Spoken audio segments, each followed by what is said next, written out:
A chilling revelation unfolds as efforts to build the third temple in Israel intensify. 5 red heifers, a key element in the temple's construction, have emerged, signaling a significant step towards the fulfillment of end-time prophecies. Not only this, but other prophecies are also getting fulfilled. So join us in this video to explore the mystery surrounding the third temple. When will it be built, and what does it mean for the world?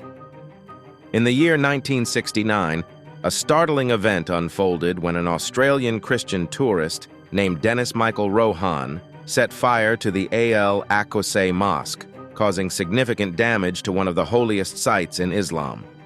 This act left many puzzled, questioning why someone would target such a sacred place. The answer lies in the profound desire to construct the third temple in Israel, a topic that has resonated across centuries, sparking diverse dialogues and conflicts between Christians and Muslims. The concept of the third temple has been a persistent theme in religious discourse, with the building of this temple eagerly anticipated for centuries. Despite the long wait, there seems to be an enduring eagerness for the day when this temple will become a reality. The third temple, if constructed, would hold immense significance for the Jewish community, being regarded as the holiest of places. However, according to numerous prophecies, its importance extends beyond Judaism and plays a pivotal role in the culmination of an era. The mystery of the third temple. The idea is rooted in the belief that a new, rebuilt temple will one day stand in Jerusalem. This notion is entwined with eschatology and varies among Jewish denominations and religious traditions. Temples, historically, have been revered as the dwelling places of God in Jewish tradition, with the first and second temples serving as central hubs for religious practices. The Jewish temples, especially the second temple in Jerusalem, were intricate structures housing key elements such as the Holy of Holies. This innermost chamber contained the Ark of the Covenant, a sacred chest holding the stone tablets inscribed with the 10 Commandments. The Ark symbolized God's presence and was crucial to Israel's identity and preservation. The holiest chamber was accessible only to the high priest, who entered once a year to make atonement. The temple complex consisted of the holy place, housing the golden altar of incense, the table of showbread, and the 7-branched menorah. Open to the public, the courtyard witnessed various rituals, including animal sacrifices. Surrounding the temple were rooms and chambers for storing sacred vessels and priestly necessities. These elements collectively defined the components of the Jewish temple. A journey through history, the first temple and second temple. The first temple, known as Solomon's Temple, was constructed by King Solomon in the 10th century BCE on Mount Moriah. It served as the central place of worship for the Israelites, housing the Ark of the Covenant and being the primary location for sacrifices and religious rituals. However, it was demolished by the Babylonians in 586 BCE, leading to the Babylonian exile of the Israelites. After the Babylonian exile, the construction of the Second Temple began in 538 BCE under the leadership of Zerubbabel. King Herod the Great later expanded and renovated it in 19 BCE, making it more grand and ornate.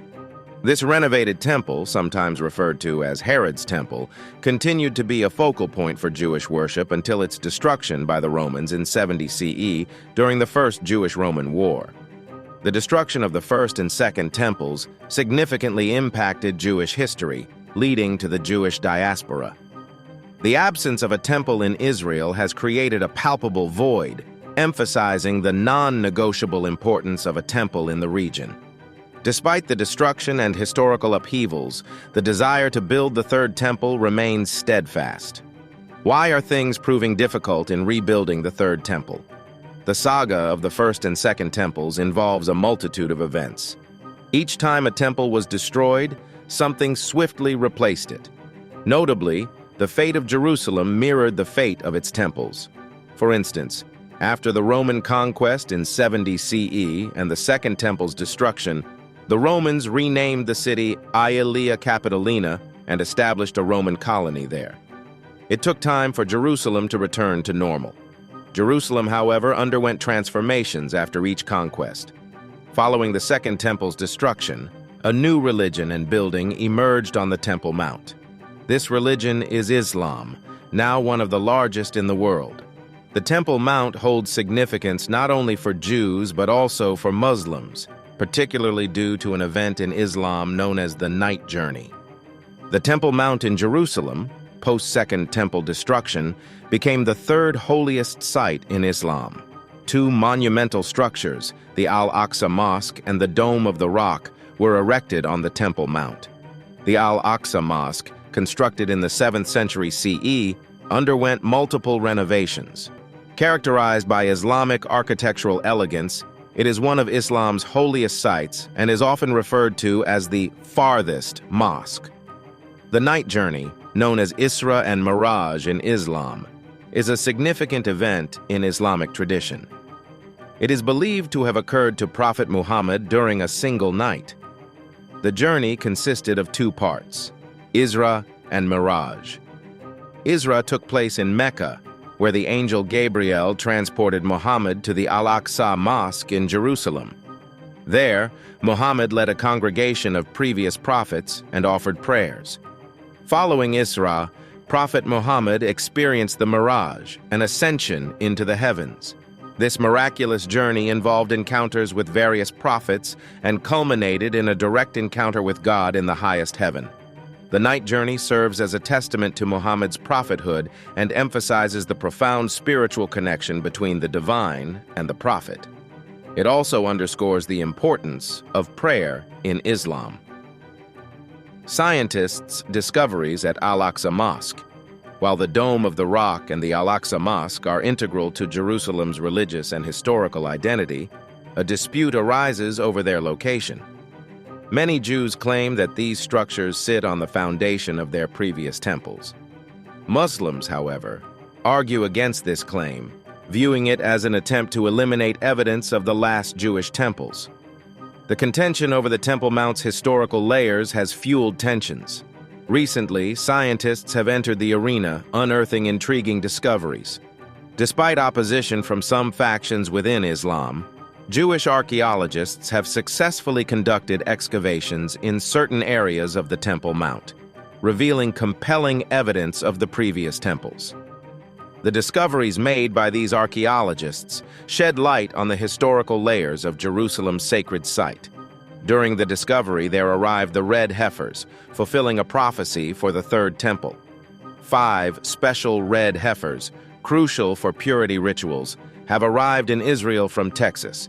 If they remain completely red without any marks, these heifers will be used to create special ashes. According to Jewish law, these ashes are essential for purifying individuals who have come into contact with a dead body. This purification is particularly vital for the priests, Kohanim, to perform their duties in the anticipated future temple. The Temple Institute is actively preparing for the construction of the Third Temple in Jerusalem. They highlight the importance of these perfect red heifers, which will be used to produce the necessary purification ashes if they meet specific criteria. Strict rules are followed, including a quarantine period in Haifa to ensure the heifer's health, after which they will be taken to different locations in Israel. One of the heifers will be made accessible for public viewing and cared for until they reach the appropriate age for the purification process. The B'nai Israel organization, comprising both Jews and Christians, played a crucial role in finding and bringing these heifers to Israel. Byron Stinson, a Texas rancher, raised the cattle. A special ceremony at Ben Gurion Airport welcomed the heifers, attended by key figures from the Temple Institute and representatives like Byron Stinson and Netanel Isaac from the Jerusalem and Heritage Ministry. Red heifers were first mentioned in the book of Numbers, chapter 19, verse 3. The instruction is explicit. Instruct the Israelite people to bring you a red cow without blemish, in which there is no defect and on which no yoke has been laid. The Torah elaborates on the red heifer ritual. The chosen flawless cow undergoes a specific procedure, culminating in burning and mixing its ashes into sanctified water. Individuals impure due to contact with a human corpse receive purification by sprinkling this water-ash mixture on them the first 3 days after contact, and then again 7 days later. The Revelation mentions, a red heifer was brought to Eleazar the priest, the son of Aaron, and processed for its ashes for the ritual. During the first temple period, these ashes were used until the temple's end. In the second temple period, 5 to 7 red heifers were sacrificed for their ashes. In his Mishnah Torah, Maimonides links the red heifer's significance to the future restoration of the temple. He believes that the Messiah will bring the next red heifer, connecting its role to the Messianic era. In the modern day, all Jews, including Kohanim, are assumed to carry impurities from contact with a corpse. Though this impurity doesn't significantly impact daily life, it prohibits those impure from entering the temple. Purification with the ashes of a red heifer becomes essential for any attempt to re-establish the temple in Jerusalem. Discovery of the Pool of Siloam. In 2004, workers accidentally uncovered the Pool of Siloam during a construction project to repair a water pipe south of Jerusalem's Old City. This pool is mentioned in the New Testament, specifically in the Gospel of John, where it is associated with a miracle performed by Jesus. According to the Bible, Jesus healed a blind man by instructing him to wash in the Pool of Siloam. The excavation revealed a large stepped pool with 2 sets of stairs leading down into the water. This discovery provided valuable insights into the city's ancient water supply system. Inscriptions and pottery fragments found in and around the pool dated it to the Second Temple period, around the 1st century CE. This confirmation of its historical authenticity connected it to the time of Jesus. The Pool of Siloam site has undergone archaeological excavation and subsequent restoration to make it more accessible to visitors. This meticulous process ensures the preservation of this historical site, allowing scholars, tourists, and religious pilgrims to explore its significance fully. Further, the discovery of the Pool of Siloam added to our understanding of Jerusalem's historical and biblical context. It stands as tangible evidence of the temples in Jerusalem, making it a crucial archaeological and historical site for scholars and a point of interest for visitors. Indeed, the discovery of the Pool of Siloam is groundbreaking for archaeologists and vital for the whole world, Jews and Christians alike. It not only provides evidence of past temples on the Temple Mount, but also suggests the readiness of the Jewish people for the construction of the Third Temple. The Pool of Siloam's role in temple worship. The Pool of Siloam is likely to aid temple worship. Although not a part of the temple complex itself, it played a significant role in some rituals and aspects of worship during the Second Temple period. For example, the Pool of Siloam was used for ceremonial and ritual purposes, especially during the annual Feast of Tabernacles, Sukkot. During this festival, water from the pool was drawn in a golden vessel and carried to the temple as part of the water libation ceremony, emphasizing its importance in temple worship in Israel. This Feast of Tabernacles ceremony involved water pouring at the temple altar, symbolizing God's provision of water during the Israelites' wilderness wanderings. Ritual purification was integral to temple worship, with individuals immersing themselves in the Pool of Siloam to purify before participating in various temple activities. Ritual purity was a requirement for engaging in temple worship.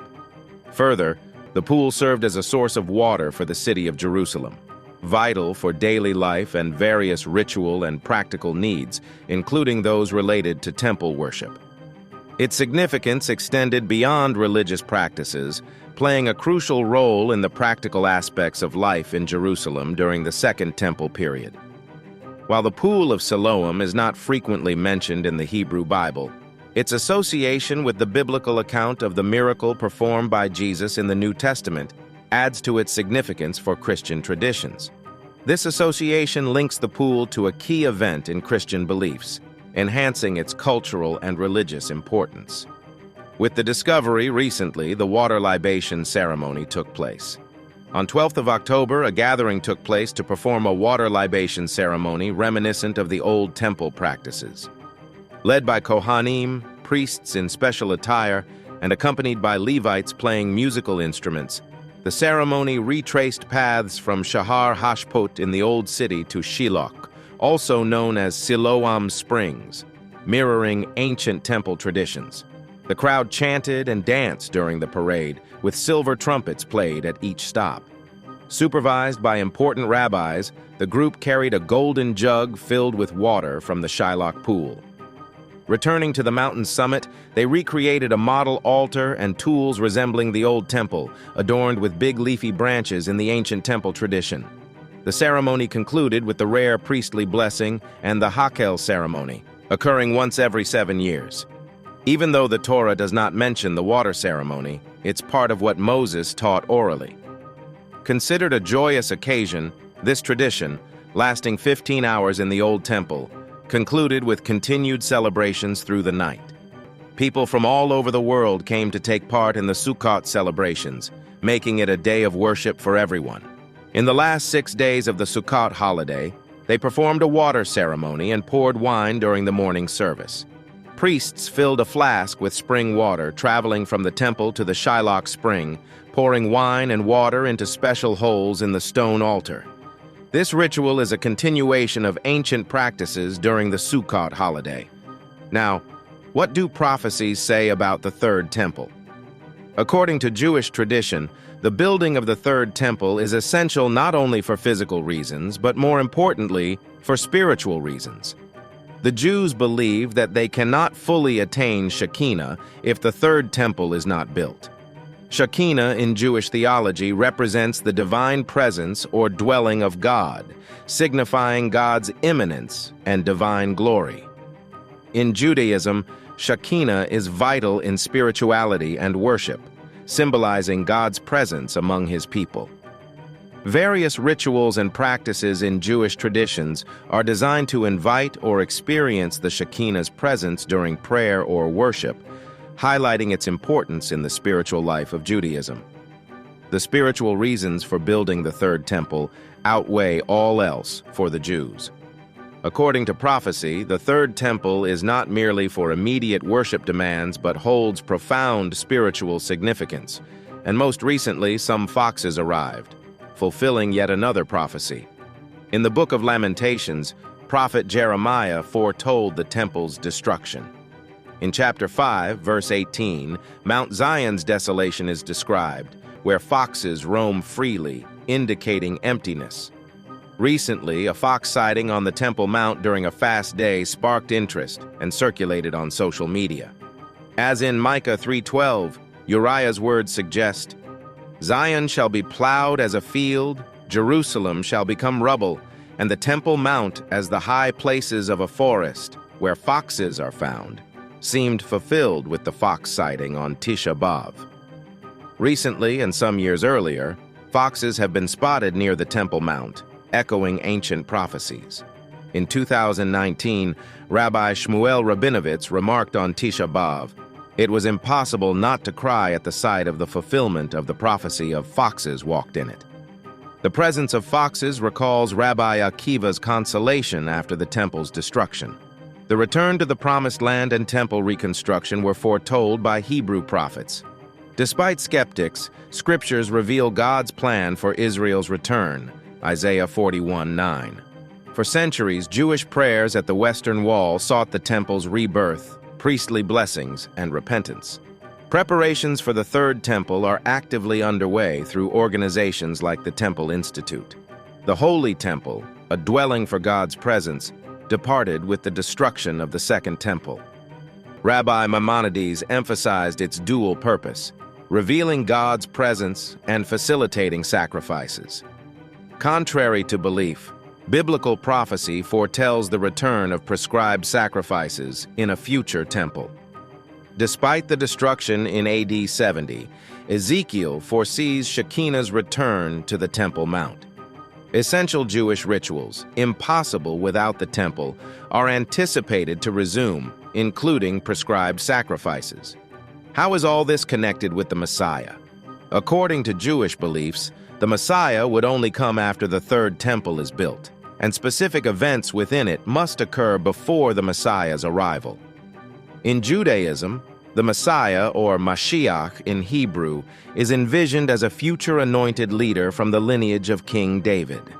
This figure is anticipated to bring about the ultimate redemption of the Jewish people, establishing a period of peace and prosperity by gathering the Jewish diaspora.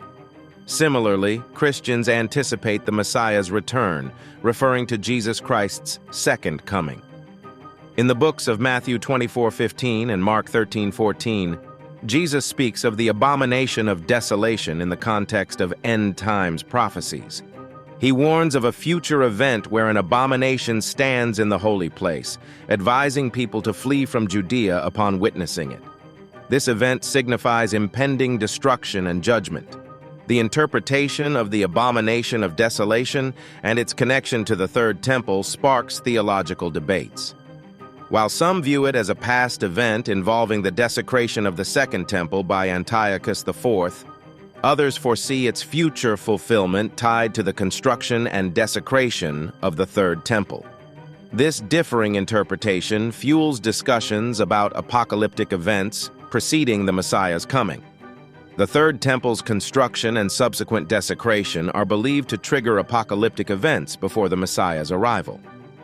Despite the unease surrounding the notion of desecration, the prospect of its occurrence heralding the Messiah's return remains significant. There have been attempts, such as the incident involving the Australian Christian, to facilitate the construction of the Third Temple. However, the actual timeline for the temple's completion remains uncertain, entangled in the unresolved tensions over the Temple Mount. The unresolved tension over the Temple Mount presents challenges for the construction of the Third Temple. Any hasty action by the Jews to reclaim the Mount could potentially lead to conflict, a scenario undesirable for everyone. Benjamin Netanyahu, the current Prime Minister of Israel, maintains the status quo in pursuit of peace.